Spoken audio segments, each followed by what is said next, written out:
Before we begin, a quick word. Did you know that over 95% of our viewers aren't subscribed to the channel? We totally get it. Life gets busy, and sometimes it's easy to forget. But here's the thing. Subscribing is completely free, and it really helps us keep creating the content you enjoy. So, why not hit that subscribe button and join our community? It only takes a second, but it makes a world of difference to us. Thank you for your support. Good evening. I'm James. In the past 72 hours, we have not witnessed an ordinary political crisis. We have witnessed a constitutional earthquake that has shaken Britain to its very core. The King has just taken the historic step of siding with a foreign president against his own government. This is not just breaking news.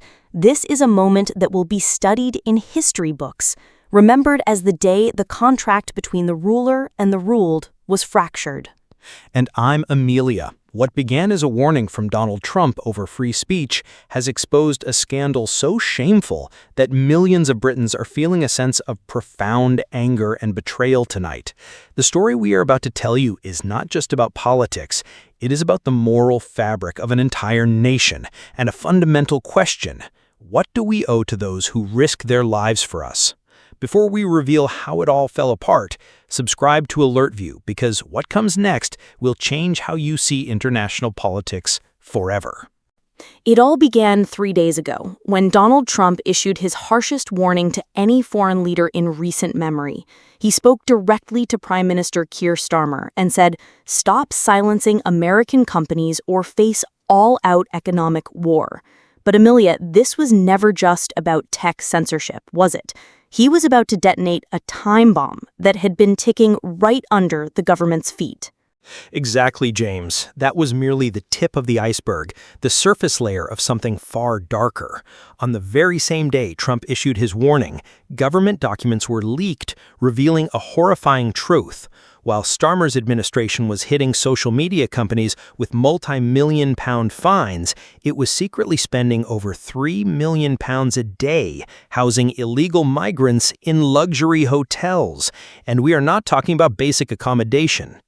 Not at all. We are talking about 5-star hotels with sea views, room service, heated pools, and spa treatments.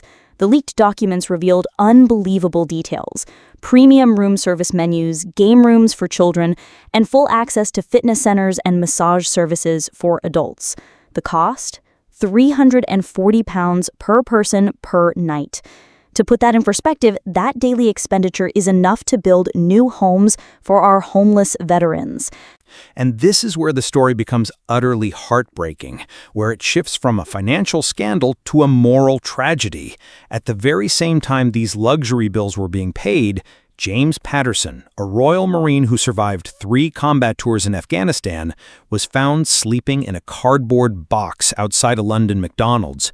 His military medals were still pinned to his jacket. He is not just one man. There are over 6,000 like him, forgotten heroes on our own streets. That contrast hit social media like a bombshell. Veterans who sacrificed everything for Britain were freezing on the streets, while migrants who entered the country illegally were receiving luxury treatment. Trump's reaction was swift and devastating. In a primetime address watched by over 50 million people, he declared that any government that treats illegal migrants better than its war heroes has betrayed its people and lost its right to international respect. And his words were the starting pistol for an economic collapse. Financial analysts in the city were left breathless. Within 24 hours, American tech giants began packing their bags. Google announced it was moving its European headquarters to Dublin, taking thousands of high-paying jobs with it. Microsoft and Amazon followed. The British stock market crashed, and the pound sterling plummeted to its lowest level in months. This wasn't just a bad day on the market. It was a vote of no confidence from the entire global financial system. Everyone thought this was the peak of the crisis. They were wrong. Suddenly, something happened that absolutely no one saw coming, something that shattered 70 years of royal neutrality. At a veterans' charity gala, King Charles III stood up and delivered what will be remembered as the most politically charged speech by any monarch since the Second World War. I was watching it live, James, and the silence in that room was deafening. The king, in a voice carrying the full weight of royal authority, declared, "Those who have served this nation with honor and courage deserve our care and protection before all others." He emphasized those last three words. It was not accidental. Policy insiders confirm it was a direct broadside against Starmer's migrant policy. To understand the gravity of this, we must realize the monarch doesn't just speak, he embodies the nation's conscience. He effectively declared that the government had lost its moral authority. And for the first time in modern history, Britain's constitutional monarch appeared to publicly side with a foreign president against his own prime minister. The political fallout was staggering. The streets erupted. These weren't just protests. It was a popular uprising. Ordinary British families, veterans groups, and serving soldiers filled the squares, chanting "Homes for heroes, not hotels for migrants." The visuals were devastating. Veterans in wheelchairs, some who had lost limbs in explosions, holding signs asking why illegal migrants get spa treatments while they sleep rough. Starmer's government went into total chaos mode. Our sources tell us that cabinet meetings devolved into shouting matches and desperate damage control sessions. We began hearing of secret meetings, of plotting in the corridors of power. Starmer was no longer just facing the opposition, he was facing a rebellion from within his own party. And then came the knockout blow from the leader of the opposition, Rishi Sunak, who looked directly at Starmer and said, "When your monarch has more moral clarity than you do, it is time to go." This is no longer a political debate, James. It has become a story of right and wrong, of honor and betrayal. The international headlines were brutal, with the Wall Street Journal writing, "When kings must shame prime ministers."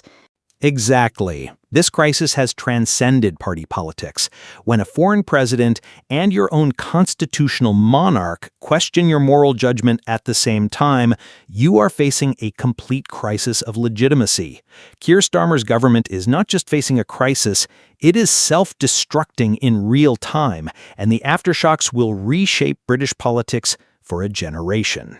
The story is far from over, and the fallout will be immense. Now, we want to hear from you. Has Keir Starmer crossed a line that British voters will never forgive him? Is this the end of his political career? Share your thoughts in the comments. We read every single one.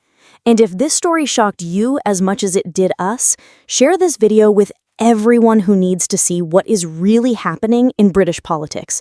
And do not forget to subscribe to Alert View for the unvarnished truth.